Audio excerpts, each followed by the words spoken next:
진경준 검사장, 넥슨 주식을 팔아 122억 원의 시세 차익을 남겨서 논란이 됐었는데요. 처음 그 넥슨 주식을 산 돈의 출처가 밝혀졌습니다. 사실은 넥슨 김정주 회장이 준 돈이었는데요. 이란 기자와 함께 자세한 내용 살펴보겠습니다. 자, 어서 오세요. 어서 오세요. 그러니까 그동안의 진 검사장의 해명과는 전혀 다른 답이 나왔네요.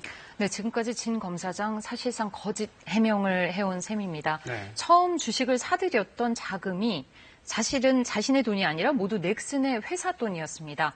그래픽 보면서 자세히 알려드리겠습니다.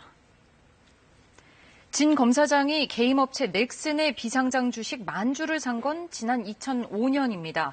매입 가격은 4억 2,500만 원이었습니다.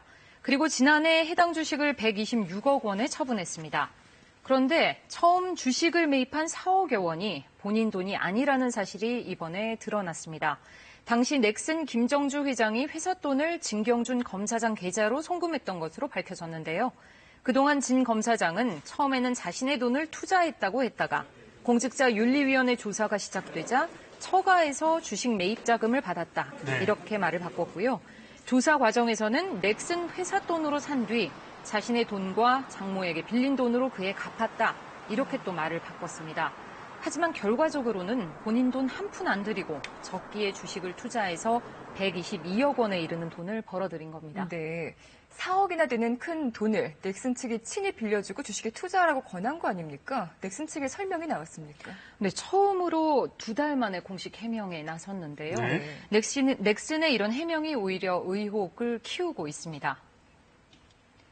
가장 의혹이 일고 있는 부분은 자금 거래 과정입니다. 네.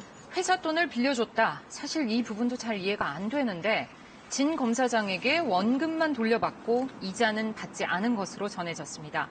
또 회사 돈을 빌려주면서 차용증도 쓰지 않은 것으로 알려졌는데 넥슨은 오래돼서 잘 모르겠다는 입장입니다. 빌려준 이유도 석연치가 않습니다.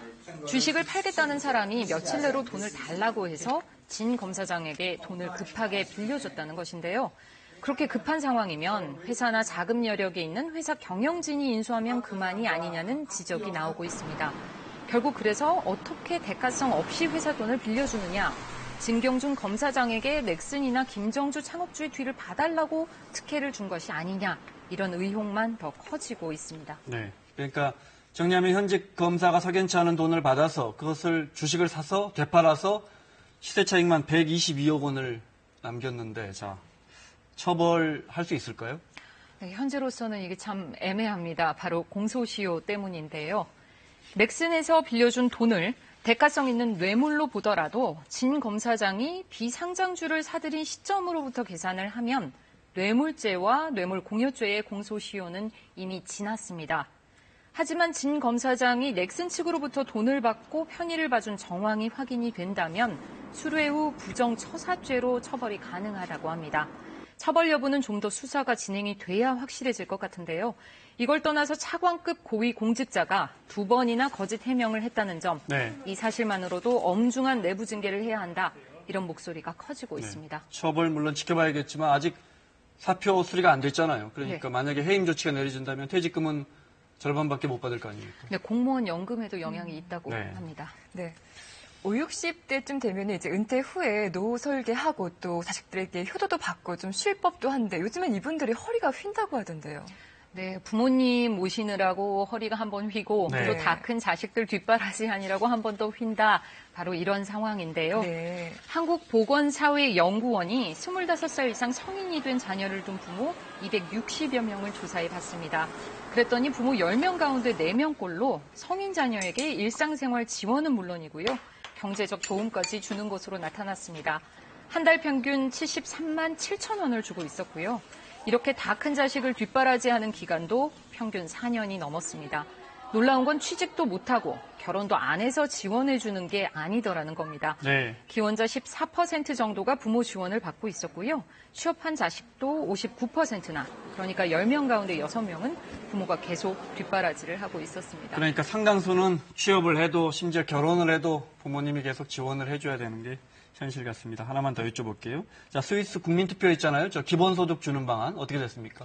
네, 지난주에 6대 4 정도로 반대 의견이 우세하다 이렇게 전해드렸는데요. 결과는 예상대로였습니다.